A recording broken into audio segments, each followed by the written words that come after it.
Hello दोस्तों, स्वागत है आप सभी का आपके अपने यूट्यूब चैनल NS24 क्लासेस में। दोस्तों, हम आपके लिए ला चुके हैं बायोलॉजी का लेक्चर 22वां। तो चलिए शुरू करते हैं। आज हमें पढ़ना है रक्त का संगठन यानी कॉम्पोजिशन ऑफ ब्लड।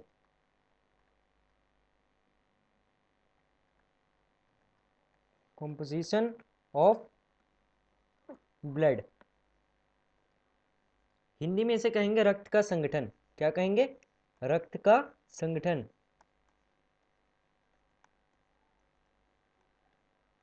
ठीक है, तो इसमें क्या होगा, आपको दो लाइन काटनी है। ठीक है, अब पहला लिक्विड कितने प्रकार से? दो प्रकार से। पहला लिक्विड यानी द्रव या तरल कह सकते हैं इसे। क्या कहते हैं? या तो द्रव कह सकते हैं या फिर तरल भी कह सकते हैं इसे।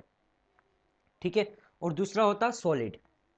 ये दो प्रकार से होता है, एक सॉलिड रूप में होता है और दूसरा लिक्विड रूप में होता है। सॉलिड को कहते हैं ठोस।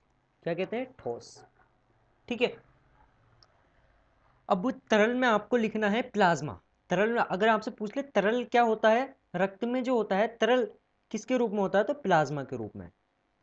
ठीक है, प्लाज्मा को हिंदी में प्लाज्मा ही कहेंगे। और सॉलिड के पार्ट में आपको लिखना है सेल यानी कोशिका। ठीक है, सेल या फिर कॉर्पस्यूल भी कहते हैं इसे। क्या कहते हैं? कॉर्पस्यूल। सेल को कोशिका कहते हैं और कॉर्पस्यूल को क्या कहते हैं? वो कहते हैं कणिका। क्या कहते हैं? कणिका। ठीक है, अब देख लेते हैं सबसे पहले कोशिका। ठीक है, हमारे रक्त में कौन कौन सी कोशिका होती हैं, तो हम यहाँ पे डालते हैं सेल। ठीक है, हमने यहाँ पे सेल डाला तो आपको सेल लिखना है तीन। कितनी? तीन सेल होती हैं। पहली कौन सी होती है? आरबीसी। ठीक है, कौन सी? आरबीसी। और दूसरी होती है डब्ल्यूबीसी।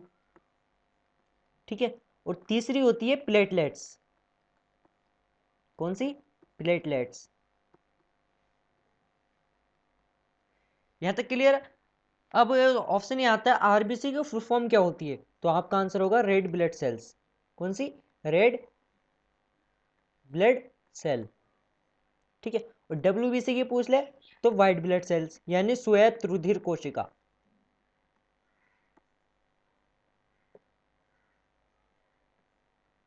श्वेत रुधिर कोशिका। और आरबीसी लाल रुधिर कोशिका या लाल रुधिर कणिका। ठीक है, प्लेटलेट्स को प्लेटलेट्स से कहते हैं। ठीक है, प्लेटलेट्स को प्लेटलेट्स से कहते हैं और इसे हिंदी में कहते हैं बिम्बाणु। क्या? बिम्बाणु। ठीक है, ये आप याद रख लेना। ठीक है, अब ऑप्शन ये आता है जो अगर हमारा ब्लड है तो उसमें लिक्विड कितना पाया जाता है और ठोस कितना पाया जाता है। लिक्विड की अगर बात करें तो लिक्विड 55% पाया जाता है। कितना? 55% लिक्विड पाया जाता है। और अगर सॉलिड की बात करें तो सॉलिड पाया जाता है हमारे अंदर 45%। कितने? 45। लिक्विड पूछे 55, सॉलिड 45%। ठीक है, अब हमने सेल देख लिया, अब देखेंगे प्लाज्मा। प्लाज्मा क्या होता है? ठीक है, अब प्लाज्मा का जो सबसे पहला आता है कलर। क्या आता है? कलर आता है। प्लाज्मा का कलर कैसा होता है? रंग कैसा होता है उसका? तो आपको बताना है लाइट येलो कलर का। लाइट येलो कलर का। लाइट येलो कलर का होता है। ठीक है, अब ये होता क्यों है वो भी बताएंगे आपको। अब आपने पढ़ा होगा जो हमारा लीवर होता है वो दो जूस बनाता है। हमारा लीवर दो जूस बनाता है। ठीक है, बाइल जूस बनाता है। और ठीक है, तो हमें वो नहीं पढ़ना है यहाँ पर, हमें पिगमेंट पढ़ना है। क्या पढ़ना है? लीवर पिगमेंट बनाता है। कौन कौन से? एक बनाता है बिलीरूबिन और दूसरा बनाता है बिलीवर्डिन। कौन सा? पहला होता है बिलीरूबिन और दूसरा होता है बिलीवर्डिन। ठीक है, बिलीरूबिन और बिलीवर्डिन। और जो बिलीवर्डिन होता है ये काय में होता है? बाइल जूस में। ठीक है, काय में होता है? बाइल जूस में। बाइल जूस का कलर कैसा होता है? हरा होता है। बाइल जूस का कलर हरा होता है। अब हरा किसके कारण होता है, तो आपको बताना है बिलीवर्डिन के। अब बात करते हैं बिलीरूबिन की। बिलीरूबिन जो होता है लाइट येलो कलर का होता है। यही पिगमेंट प्लाज्मा को लाइट येलो कलर देता है, ठीक है। अगर ये बिलीरूबिन जो है अगर ज़्यादा बनने लग जाता है तो क्या होता है कि आपके नाखूनों में और आपकी नाखूनों में आंखों में आकर जम जाता है, जिसे क्या कहते हैं, जॉन्डिस हो गया, यानी पीलिया रोग। क्या कहते हैं, पीलिया रोग। पीलिया रोग किसके कारण होता है, तो आपको बताना है बिलीरूबिन के कारण। यहाँ से आपके 2 क्वेश्चन बन गए, ठीक है। एक तो पीलिया किसके कारण होता है, बिलीरूबिन के। और बिलीरूबिन जो होता है कौन सा कलर देता है, तो आपका आंसर होगा ये लाइट येलो कलर, ठीक है, जिसके कारण प्लाज्मा का कलर होता है। प्लाज्मा का कलर क्यों होता है, बिलीरूबिन के द्वारा, ठीक है, इसके कारण होता है। आगे देखते हैं।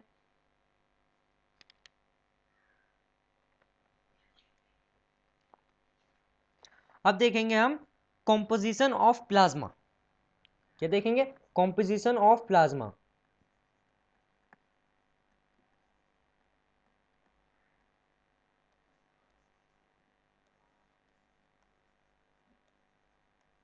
ठीक है, यानी प्लाज्मा का संगठन।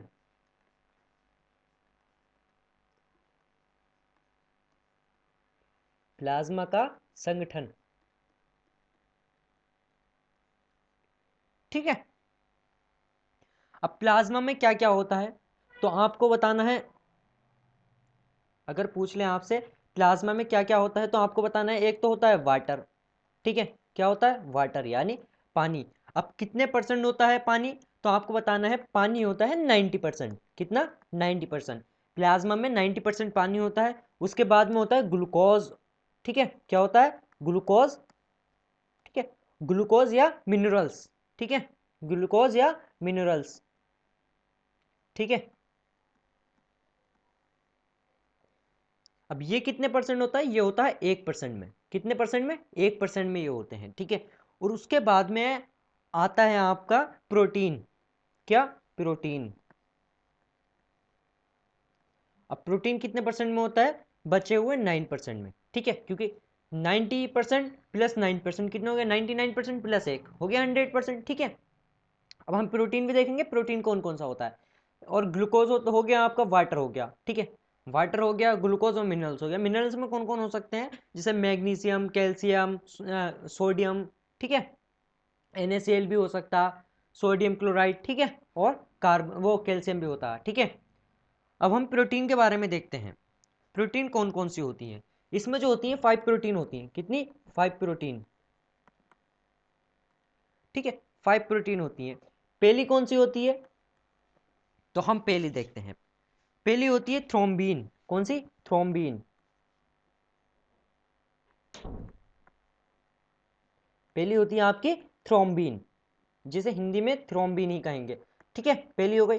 अब दूसरी कौन सी होती है, दूसरी होती है प्रोथ्रोम्बीन। कौन सी, प्रोथ्रोम्बीन, प्रोथ्रोम्बीन, ठीक है। तीसरी कौन सी होती है, तो तीसरी होती है फाइब्रीन। कौन सी, फाइब्रीन। तीसरी होती है आपकी फाइब्रीन, ठीक है। ये आपको नाम याद रखना है, थोड़े हार्ड हैं लेकिन आपको ये याद रखना है, इसमें कुछ नहीं हो सकता, ये याद करने ही पड़ते हैं, ठीक है। और चौथी कौन सी है, चौथी है फाइब्रोजन। कौन सी, फाइब्रोजन। ये इसे फाइब्रोजेन भी कहते हैं, ठीक है।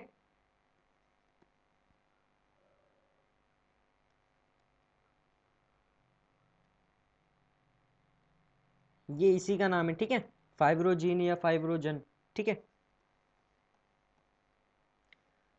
अब पांचवी की बात आती है, पांचवी कौन सी होती है, ठीक है। तो आपकी पांचवी होती है ग्लोबुलिन। क्या होती है,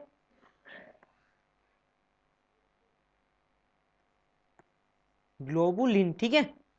ये हो गई 5 प्रोटीन आपकी। ये पांचों क्या है, प्रोटीन है, ठीक है। ये पांचों प्रोटीन आपको याद रखना है, ठीक है, और इनके नाम आपको याद रखना है, ठीक है।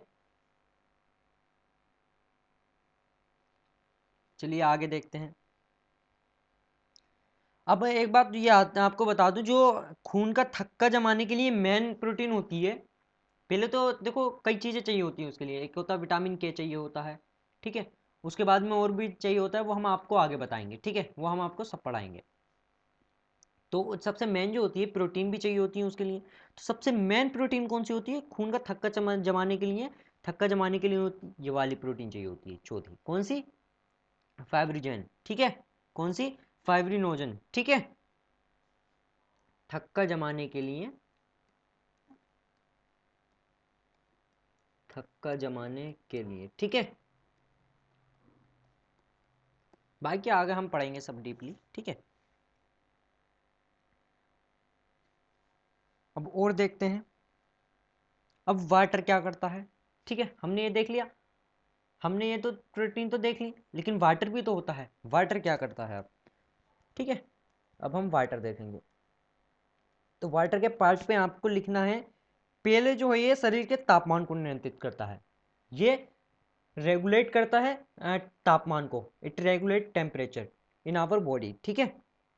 हमारे शरीर में तापमान नियंत्रित, ठीक है। क्या लिखना है आपको? तापमान को नियंत्रित करता है,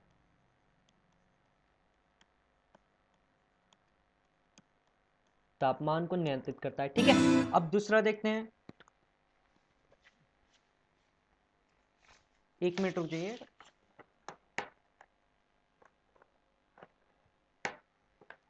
लैपटॉप की बैटरी खत्म हो गई थी, ठीक है। नियंत्रित करता है। अब दूसरा देखते हैं, ये हमारे सेल, टिश्यूज या ऑर्गन, ठीक है, यानी डायरेक्ट अगर कहें तो सेल, क्योंकि सेल से मिलके क्या बनता है? टिश्यू बनते हैं, सेल टिश्यू या ऑर्गन, क्योंकि देखो सेल से टिश्यू बनते हैं और टिश्यू से ऑर्गन बनते हैं, ऑर्गन से ऑर्गन सिस्टम बनता है और ऑर्गन सिस्टम से फिर हमारा शरीर बनता है। इसलिए डायरेक्ट कह सकते हैं टिश्यू या ऑर्गन कहने की जरूरत नहीं है हमें, कि हमारी सेल को ग्रोथ कराता है, ये पानी हमारी सेल के ग्रोथ करने में हेल्पफुल होता है, ठीक है। सेल को ग्रोथ करने में हेल्पफुल होता है, ये हमारे सेल की ग्रोथ कराता है। अब तीसरा देखते हैं, जो पानी होता है, अगर आप पानी का तीसरा होता है एक्सक्रिएशन, डाइजेशन वगैरह में हेल्पफुल होता है, ठीक है। ये लिखने की जरूरत नहीं है, आप याद रख लेना ये, चलो फिर भी लिख देते हैं, एक्सक्रिएशन,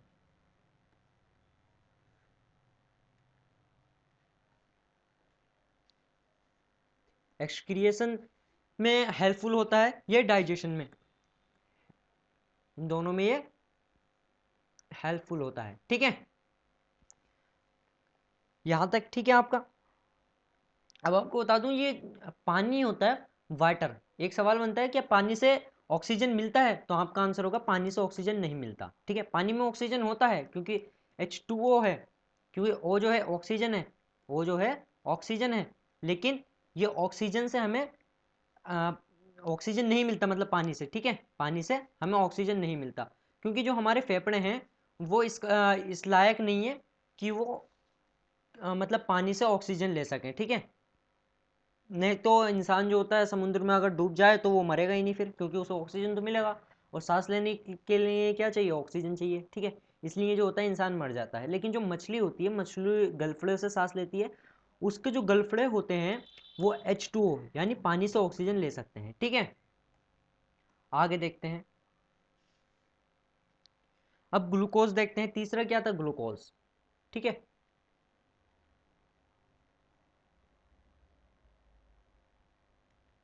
हमने तीसरा लिखा था ग्लूकोज। अब ग्लूकोज का काम क्या होता है? ग्लूकोज का काम होता है एनर्जी प्रोवाइड करना, ठीक है। एनर्जी प्रोवाइड करना कैसे? क्योंकि देखो क्या होता है, हमें क्या चाहिए होती है इसका ब्रेक डाउन कराने के लिए? ग्लूकोज का हमें चाहिए होती है ऑक्सीजन, ठीक है। क्या चाहिए? ऑक्सीजन। ग्लूकोज का फार्मूला होता है C6H12O6 प्लस ऑक्सीजन आता है, ऑक्सीजन आता है, ठीक है। ऑक्सीजन आने के बाद इसके साथ क्रिया करके क्या बनाता है? कार्बन डाइऑक्साइड प्लस H2O यानी पानी प्लस ATP। अब ये ATP क्या है? ये ATP है एनर्जी। क्या है? एनर्जी है ये, ATP ही एनर्जी है। और ATP की फुल फॉर्म होती है एडिनोसिन ट्राईफास्फेट, ठीक है। एडिनोसिन ट्राईफास्फेट, यहाँ से हमें एनर्जी मिल जाती है। अब आगे देखते हैं, अब देखेंगे हम प्रोटीन। ठीक है, क्या? प्रोटीन। अब हम प्रोटीन देखते हैं। प्रोटीन क्या करता है? ये हमारे रुधिर का थक्का जमाने में सहायक होता है। काय का? रुधिर का थक्का। जैसे आप रुधिर का थक्का।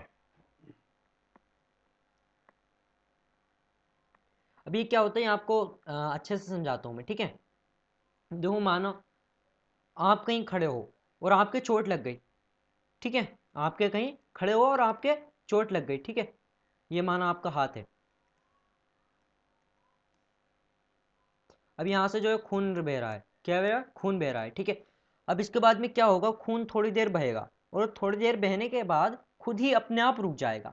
तो उसे क्या कहते हैं? थक्का कहते हैं। ठीक है, अब क्या होता है, किस प्रकार से होता है? ठीक है, तो वो हम आगे पढ़ेंगे और डीपली। ठीक है, और ये प्रोसेस में मतलब थक्का जमने में टाइम कितना लगता है? तो आपको बताना है 4 से 5 मिनट, अगर आपका शरीर सही से काम कर रहा है तो। ठीक है, आपके अंदर प्रोटीन वगैरह की कमी नहीं है तो 4 से 5 मिनट लगेंगे और आपका खून रुक जाएगा। ठीक है,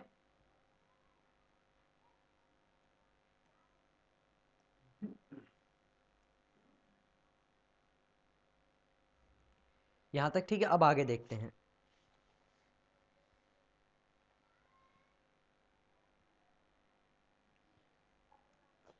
रुधिर का थक्का जमाने के लिए 3 चीजें चाहिए होती हैं, मैंने आपको बताया था। कौन कौन सी? पहला चाहिए होता है आपको विटामिन के, विटामिन के। और दूसरा चाहिए होता है आपको कैल्शियम। क्या चाहिए होता? कैल्शियम।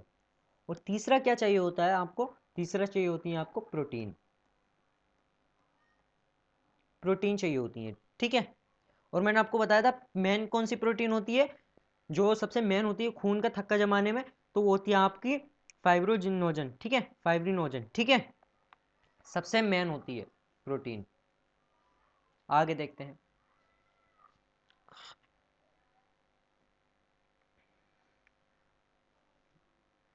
अब जो है प्लाज्मा जो है,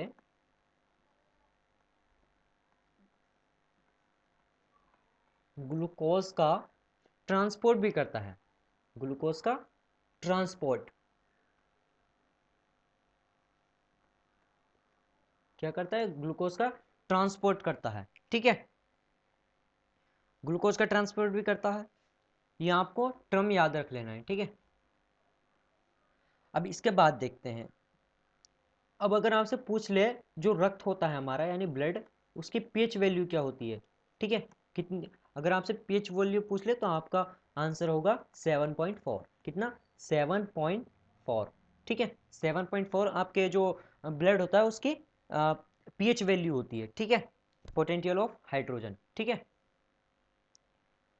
अगर 7.4 से कम हो गया तो क्या होगा? जो एसिडिटी है, एसिडिक मीडियम हो जाएगा। क्या हो जाएगा? एसिडिक मीडियम जो है वो इंक्रीज हो जाएगा, यानी एसिडिक मीडियम ज़्यादा हो जाएगा, इंक्रीज हो जाएगा। ठीक है, यहाँ तक तो ठीक होगा आपका। और अगर 7.4 से कम हो गया तो क्या होगा? ब्लड जो क्लोटिंग है, ब्लड की क्लोटिंग यानी थक्का जमना शुरू हो जाएगा। ब्लड क्लोटिंग हो जाएगी, क्या मतलब अंदर ही अंदर जो है थक्का जम जाएगा। ठीक है, और 7.4 से ज़्यादा होने पे जो होगा मैंने आपको बता दिया। अब आगे देखते हैं। फिर आपको लिखना है सेरम। ठीक है, क्या? सीरम।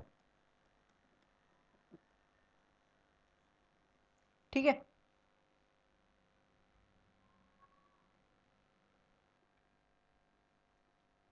अब सीरियम सीरम क्या होता है?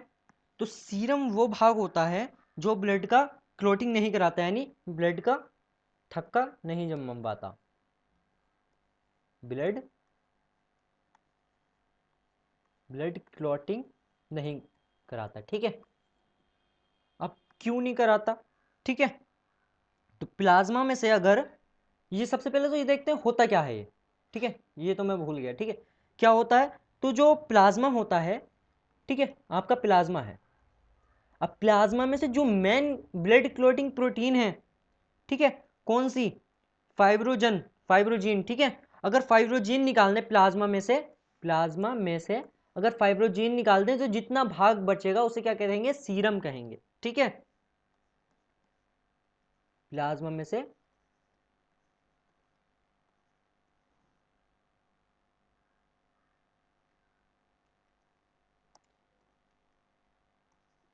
फाइब्रोजीन अगर निकाल दें तो कितना जो बचेगा वो क्या कहलाएगा, सीरम वाला भाग कहलाएगा, ठीक है। क्या कहलाएगा, सीरम कहलाएगा।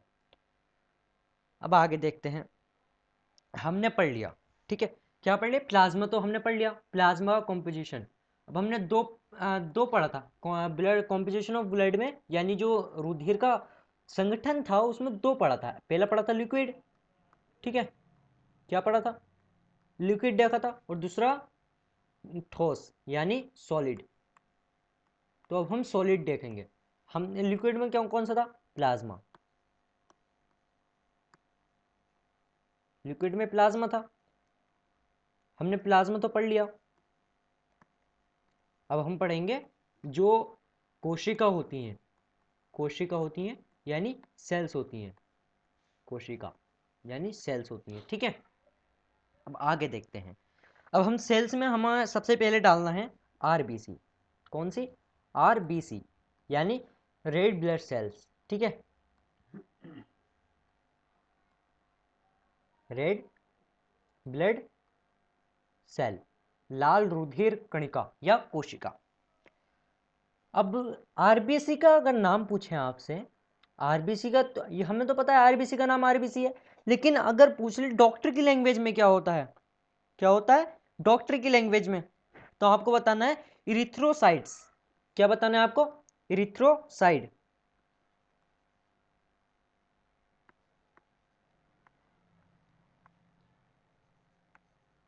इरिथ्रोसाइट्स।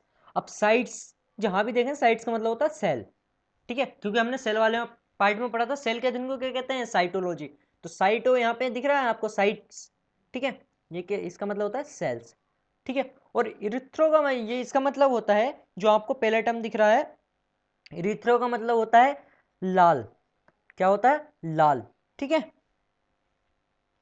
अब देखते हैं, अब एक टर्म और याद रख लेना आप, जो आरबीसी होती हैं वो सबसे ज्यादा होती हैं, क्या होती है, सबसे ज्यादा होती है हमारे ब्लड में, क्योंकि इसका आकार जो होता है बहुत छोटा होता है, सबसे ज्यादा। अभी क्वांटिटी देखेंगे इसकी, ये आपने देख लिया, ये सबसे ज्यादा होती हैं, ठीक है। अगर आरबीसी और डब्ल्यूबीसी और प्लेटलेट्स की आपसे संख्या पूछ ले, तो आपको डालना है आरबीसी डालो यहाँ पे डब्ल्यूबीसी, और यहाँ पे प्लेटलेट्स। तो आपको बताना है आरबीसी होती है मिलियंस में, कितनी, मिलियंस में, और डब्ल्यूबीसी होती है थाउजेंड्स में, यानी हजारों में, कुल थाउजेंड में, ठीक है। और अगर आपसे प्लेटलेट्स पूछ ले तो ये होती है लाख्स में, काय में, लाख में होती हैं, ठीक है। और अगर आपसे साइज पूछ ले तो सबसे छोटी आपको बताने, सबसे छोटी होती है हमारी आरबीसी, सबसे छोटी होती हैं ये, सबसे छोटी होती हैं, ठीक है।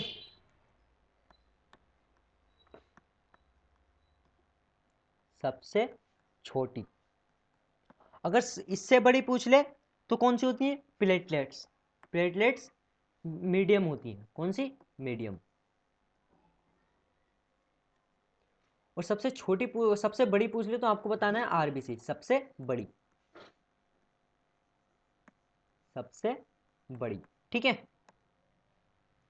ये सबसे बड़ी हो गई, सबसे छोटी आरबीसी, सबसे बड़ी डब्ल्यूबीसी, और मीडियम साइज की तो प्लेटलेट्स, ठीक है। अब आगे देखते हैं, शरीर की सबसे छोटी कोशिका जो होती है वो कौन सी होती है, तो वो भी आरबीसी होती है, ठीक है। अगर आपसे पूछ ले शरीर की सबसे छोटी कोशिका तो भी आरबीसी, और अगर आपसे पूछ ले ब्लड यानी रक्त की सबसे छोटी कोशिका, रक्त या रुधिर कुछ भी कह सकता है वो, ठीक है, रुधिर की या रक्त की सबसे छोटी कोशिका वो भी आरबीसी। और अगर आपसे पूछ ले कि रुधिर की सबसे बड़ी कोशिका, तो आपको बताना है डब्ल्यूबीसी, काहे की रुधिर की सबसे बड़ी कोशिका पूछ लें आपसे तो वो डब्ल्यूबीसी, ठीक है। और अगर आपसे पूछ ले शरीर की सबसे बड़ी कोशिका, शरीर की काई की शरीर की सबसे बड़ी कोशिका पूछ ले तो आपको बताना है न्यूरॉन, यानी जो हमारा ब्रेन होता है, ब्रेन की सेल, ठीक है। न्यूरॉन सबसे बड़ी और सबसे लंबी कोशिका, ठीक है। आगे देखते हैं अब ये, ठीक है। अब आरबीसी जो होती है कोशिका, मुख्य कोशिका रुधिर होती है। कौन सी? रुधिर की मुख्य कोशिका होती है। आरबीसी डालेंगे अब। आरबीसी क्या होती है? मुख्य कोशिका होती है, काई की? रुधिर की मुख्य कोशिका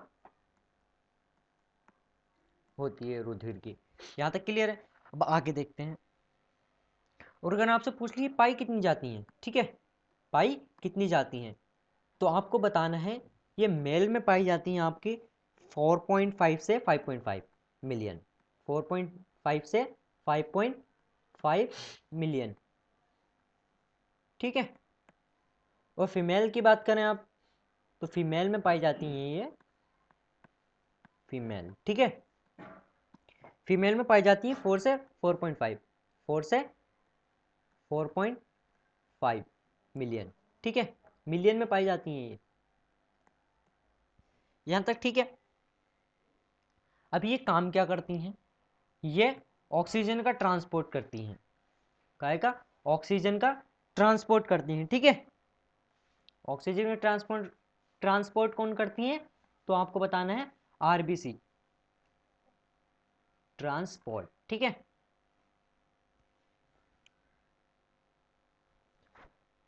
यहां तक हो गया होगा। अब एक क्वेश्चन और बन जाता है यहाँ से, आरबीसी का निर्माण कहाँ होता है? तो आपको बताना है बोन मैरो में। कहाँ होता है? बोन मैरो में। बोन मैरो में होता है इसका निर्माण। आरबीसी का, डब्ल्यूबीसी का, यानी एक तरीके से कह सकते हैं तीनों का, जो हमारे ब्लड में तीनों कोशिका पाई जाती हैं, इन तीनों का निर्माण कहाँ होता है? बोन मैरो में, ठीक है। अब इसका जीवन काल आता है। क्या आता है? जीवन काल, यानी लाइफ स्पैन। तो जीवन काल जो होता है इसका 120 दिन का होता है। 120 दिन का होता है। कितना होता है? 120 दिन का। अब ये मरने के बाद कहाँ जाती हैं? मरने के बाद कहाँ जाती हैं? या तो लीवर में जाएंगी या फिर ये जाएंगी स्प्लीन में। काय में? स्प्लीन में, स्प्लीन में, ठीक है। लीवर को क्या कहते हैं? यकृत, हिंदी में लीवर को यकृत, और स्प्लीन को क्या कहते हैं? प्लीहा। क्या कहेंगे? प्लीहा, ठीक है। प्लीहा, या इसे मतलब अगर नॉर्मल लैंग्वेज में कहें तो इसे क्या, इसे कहते हैं तिल्ली। क्या कहेंगे? तिल्ली, इसे तिल्ली कहेंगे, ठीक है। अब इसे जो है प्लीहा को क्या कहते हैं? कब्रिस्तान कहते हैं। काय का? आरबीसी का कब्रिस्तान, कब्रिस्तान कहते हैं आरबीसी का, ठीक है। क्यों? क्योंकि ये मरने के बाद यहाँ आता है। और लीवर में जो जाता है थोड़ा कम अमाउंट में जाता है, लीवर में बहुत कम जाती है, लेकिन लीवर में भी जाती हैं। अगर आपके एग्जाम में क्वेश्चन आए, देखो यहाँ पे एक बात बता देता हूँ आपको। अगर आपके सवाल आ जाए एग्जाम में, क्वेश्चन आ जाए कि आरबीसी मरने के बाद, यानी जो डेथ हो जाती है आरबीसी, वो कहाँ जाती हैं? अगर आपका ऑप्शन में लीवर और स्प्लीन हो, दोनों हो, और दिए रखा हो दोनों ऑप्शन, तो आपको दोनों ठीक करने हैं, ठीक है। और अगर आपको चारों दे रखे हो, चार दे रखे हो, एक लीवर दे देगा, एक स्प्लीन दे देगा, दो और दे देगा, ठीक है, तो आपको प्लीहा टिक करना है, ठीक है, यानी स्प्लीन टिक करना है। और अगर आपको स्प्लीन ना दे रखा हो तो लीवर टिक करना है, ठीक है। आप समझ गए होंगे क्या होता है। आरबीसी जो होती है कुछ दिन बाद जो होती है प्लीहा में क्या होती है? रीजनरेट हो जाती है। क्या होती है? रीजनरेट, रीजनरेट हो जाती है, ठीक है, कुछ दिन बाद।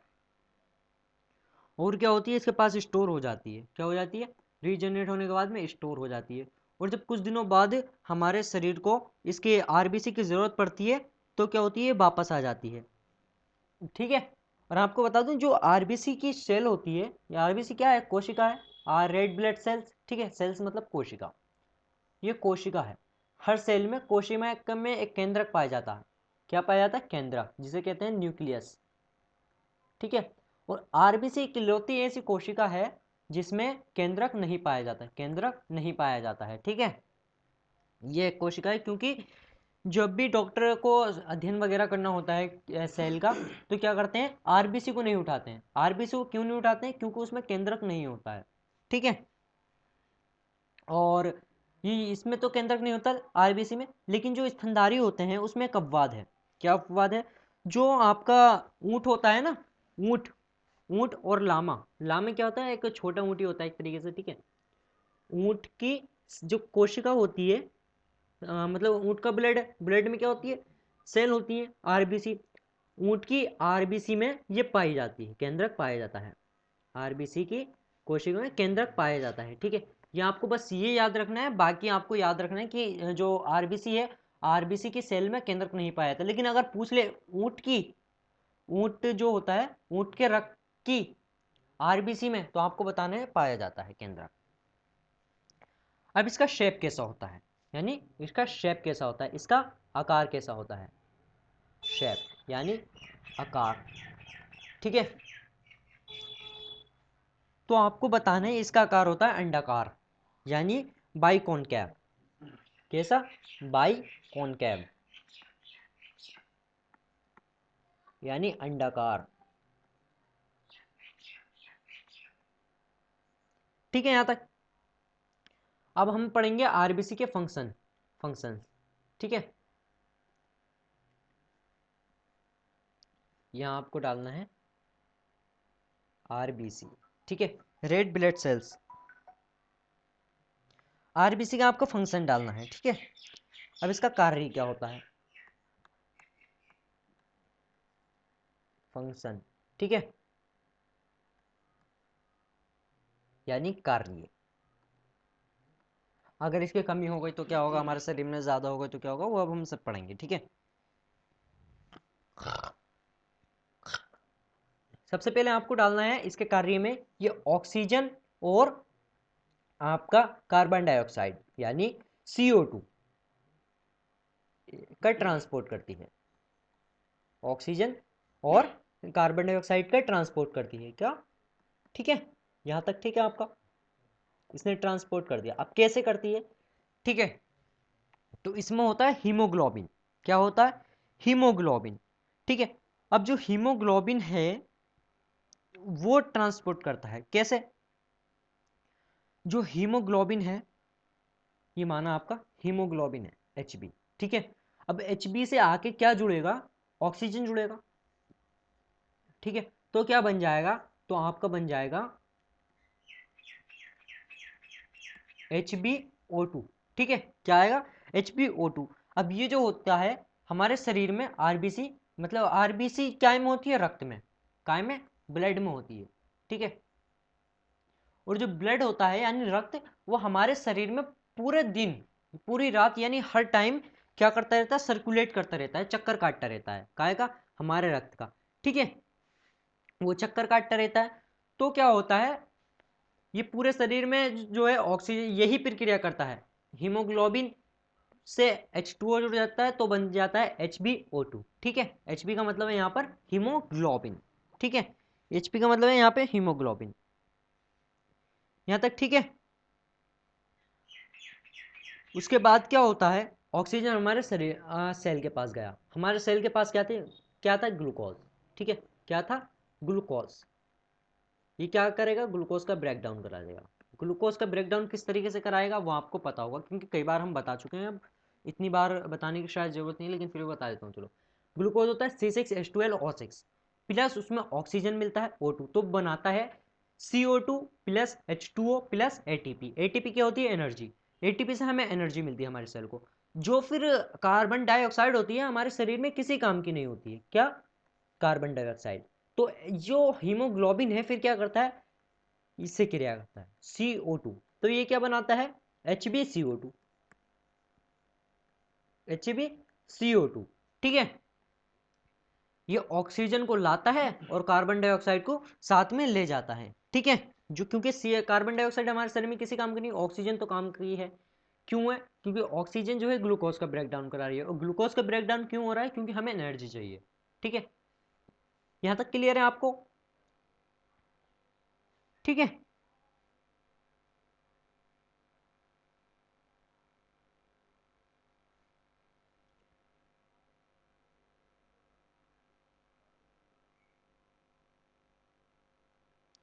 और आपको बता दूं जो HbO2 होता है, इसे हम एक और नाम देते हैं, उसे कहते हैं ऑक्सी ऑक्सीमी ऑक्सी हीमोग्लोबिन। क्या कहते हैं? Oxy haemoglobin, oxy haemoglobin. ठीक है,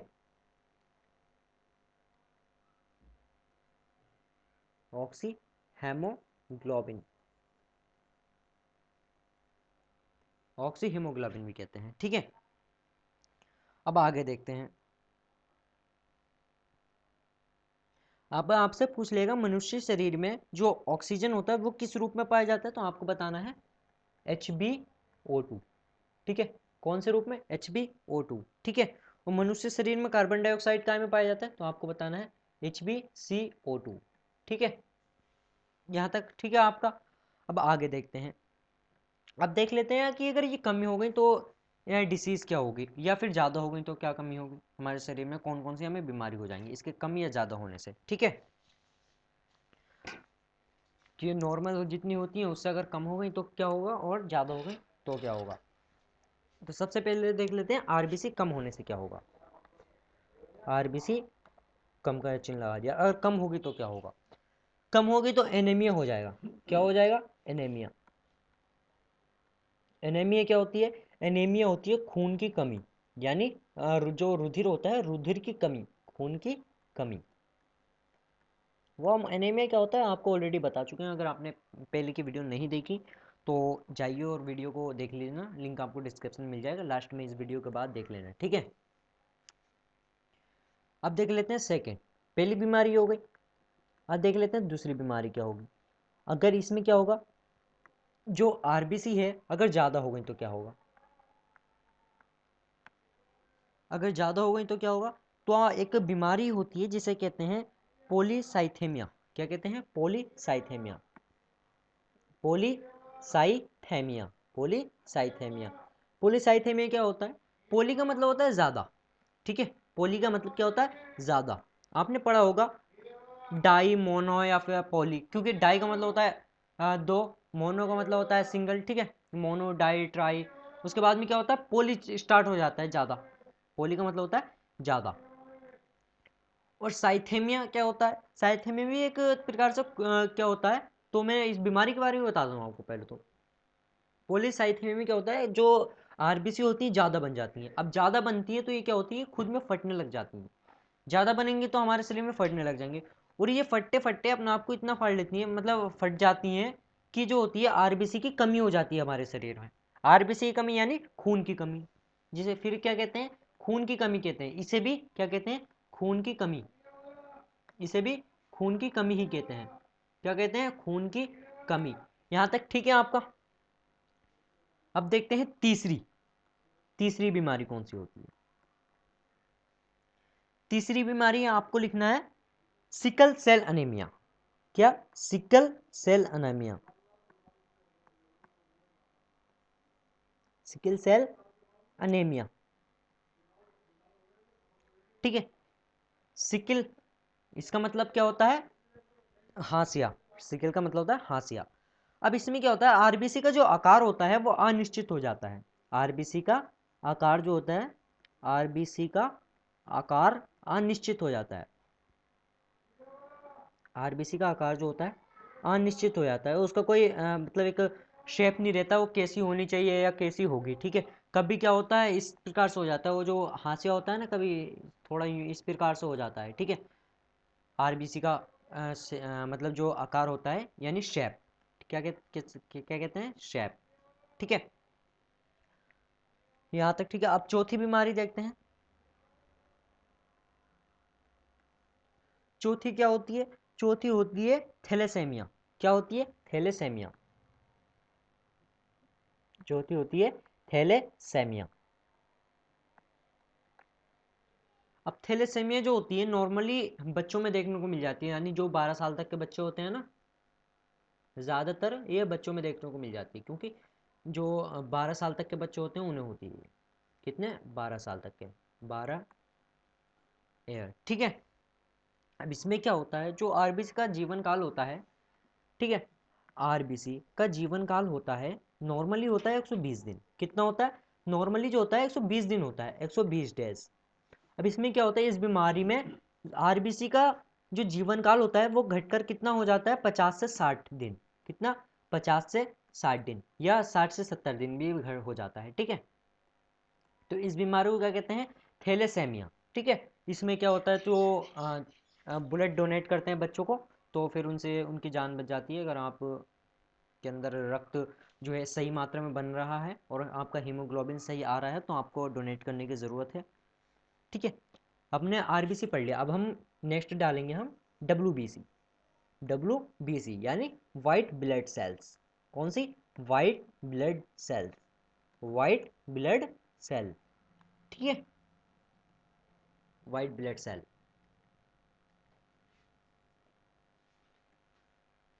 अब सबसे पहले तो ये देखते हैं वाइट ब्लड सेल जो होती है इसका नाम क्या होता है डॉक्टर की लैंग्वेज में। तो वाइट ब्लड सेल का नाम होता है ल्यूकोसाइट्स। क्या होता है? ल्यूकोसाइट्स, ल्यूकोसाइट्स, ल्यूकोसाइट्स इसका नाम होता है।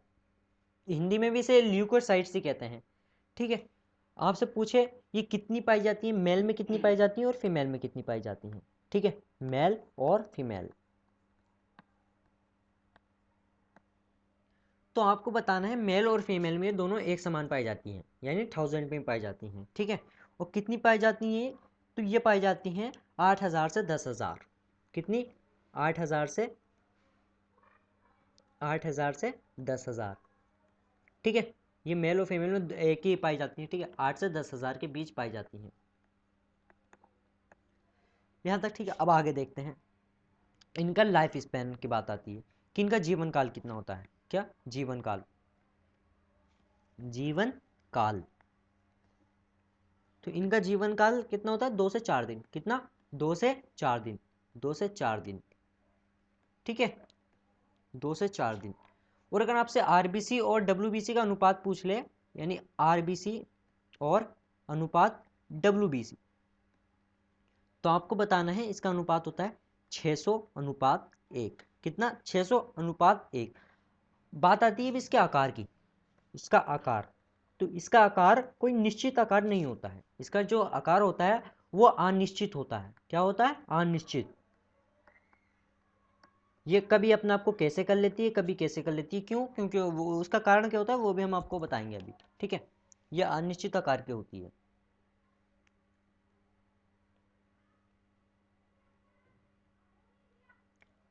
ठीक है। अब हम आपको डालते हैं यहाँ पे डब्ल्यूबीसी।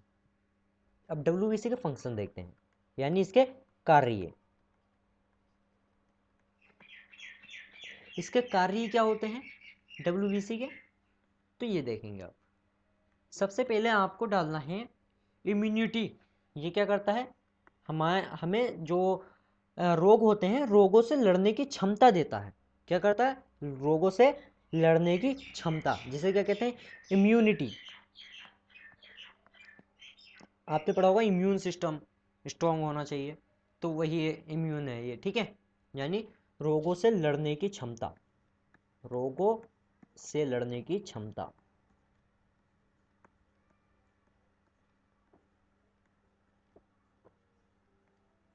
रोगों से लड़ने की क्षमता, ठीक है।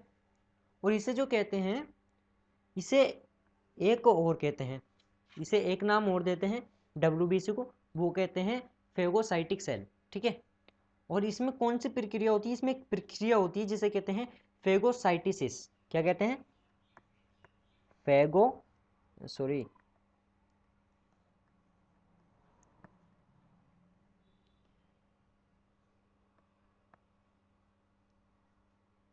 फेगोसाइटोसिस, ठीक है। हिंदी में इसे कहते हैं भक्षण करने की विधि। क्या कहते हैं? भक्षण करने की विधि,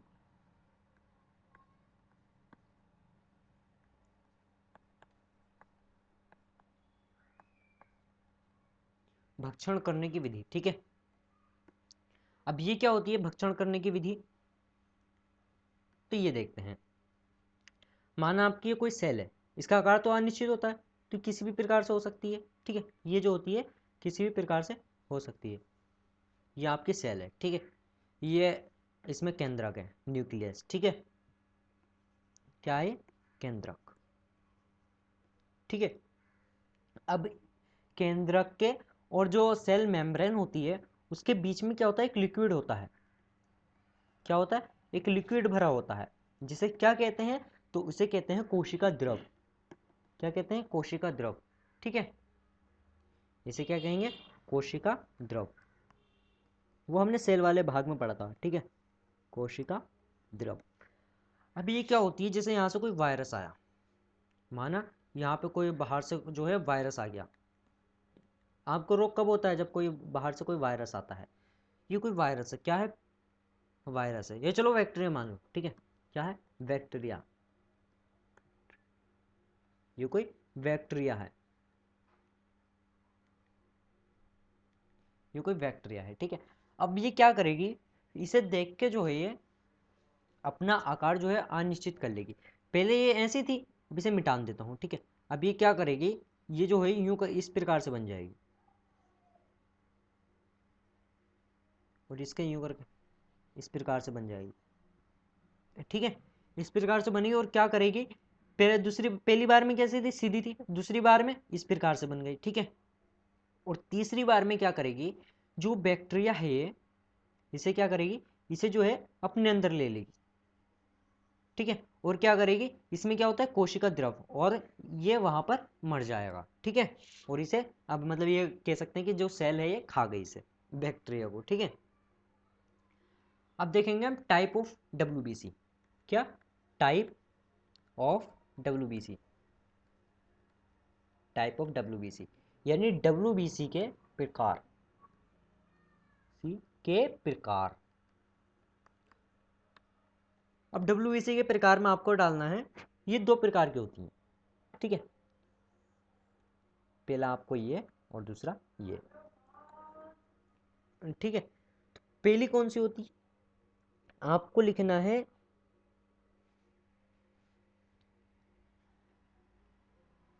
ग्रेनुलोसाइट्स। क्या, ग्रेनुलोसाइट्स।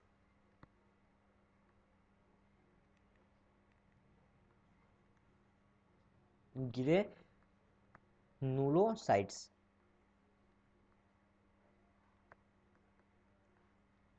ठीक है, हिंदी में इसे कहेंगे कणिका, कणिका में।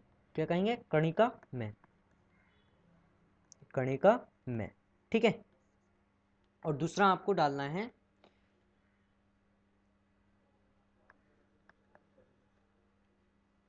एग्रानुलोसाइट्स,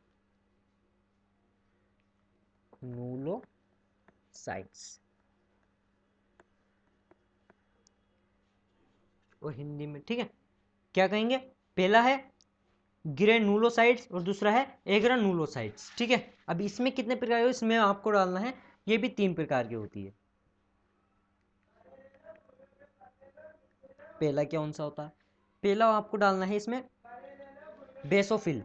क्या, बेसोफिल, बेसोफिल, बेसोफिल डालना है। और दूसरा आपको डालना है, दूसरे में आपको डालना है न्यूट्राफिल, न्यूटो, N U E U T R A P H I double L S. ठीक है, और तीसरा आपको डालना है एसिनोफिल, एसिनोफिल। ठीक है, और आपको चौथा डालना है, लेकिन चौथा जो आएगा काय में आएगा, एग्रेनुलोसाइट्स में। ठीक है, अब आपको चौथा डालना है यहाँ पर। चौथा कौन सा है, तो आपको डालना है मोनोसाइट्स, मोनोसाइट्स। ठीक है,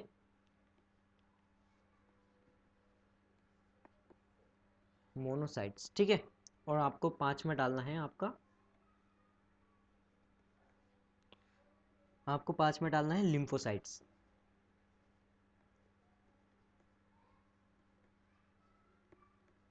लिम्फोसाइट्स। ठीक है, और अगर आपसे पूछ ले ये जो पांचों टाइप में लिखे हैं, अब इन पांचों टाइप में सबसे बड़ी कौन सी होती है, लार्जेस्ट, तो आपको लिखना है मोनोसाइट्स। मोनोसाइट सबसे बड़ी होती हैं, ठीक है, सबसे बड़ी यानी लार्जेस्ट। ठीक है, अब हम एक एक करके पढ़ेंगे। ठीक है, कौन कौन सी, ये पढ़ेंगे पहले, पहले ये पढ़ेंगे, फिर ये पढ़ेंगे, फिर ये पढ़ेंगे, फिर ये दोनों पढ़ेंगे। ठीक है, चलिए देखते हैं। सबसे पहले आपको डालना है, आप डालिए basophil.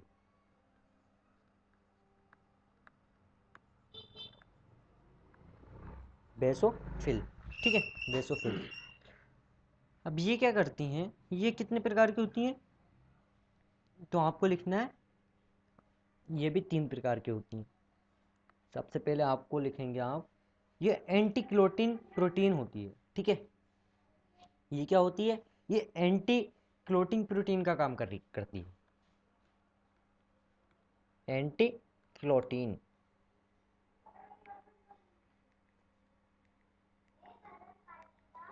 Anti clotting protein, anti clotting protein. ठीक है, अब एंटी क्लॉटिंग प्रोटीन कौन सी होती है, तो आपको बताना है हिपेरिन। कौन सी, हिपेरिन, हिपेरिन। ठीक है, हिंदी में वो सॉरी इंग्लिश में भी इसका यही नाम है हिपेरिन, और हिंदी में भी यही नाम है हिपेरिन, हिपेरिन। ठीक है, हिपेरिन प्रोटीन। अब दूसरा आपको डालना है, एक तो ये हो गया, अब दूसरा क्या है, तो दूसरा डालना है आपको हिस्टेमिन प्रोटीन। हिस्टेमिन, कौन सा, हिस्टेमिन, हिस्टेमिन। ठीक है, हिस्टेमिन। अब हिस्टेमिन बनाता कौन है, ये लीवर बनाता है, ये प्रोटीन कौन बनाता है, लीवर। ठीक है, और आपको तीसरा डालना है आपको इन्फ्लेमेंट्री, इन्फ्लेमेंट्री।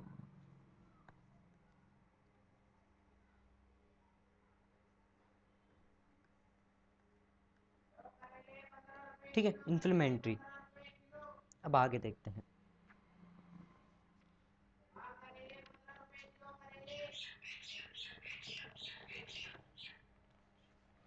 अब आप यहाँ पे लिखिए इन्फ्लेमेंट्री रिएक्शन, इन्फ्लेमेंट्री,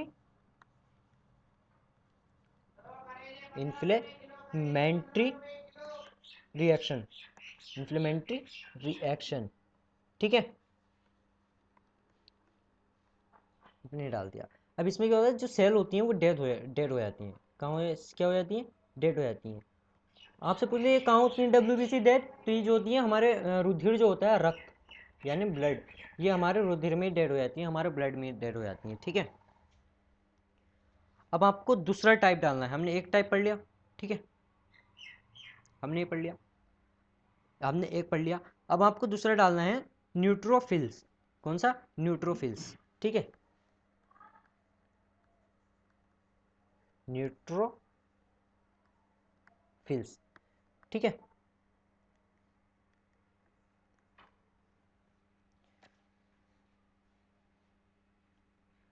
न्यूट्रोफिल्स क्या होता है, ये फेगोसाइटिस प्रोसेस होती है। कौन सी, फेगोसाइटोसिस,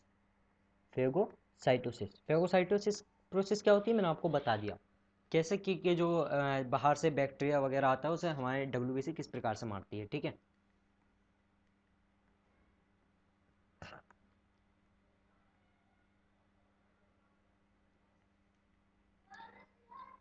बता दिया, दूसरा भी हो गया आपका क्लियर। अब तीसरा देखते हैं, तीसरा है इरिनोफिल। कौन सा, एरिनोफिल, एसिनोफिल, होगी सॉरी, ऐसे है। ठीक है, एसिनोफिल,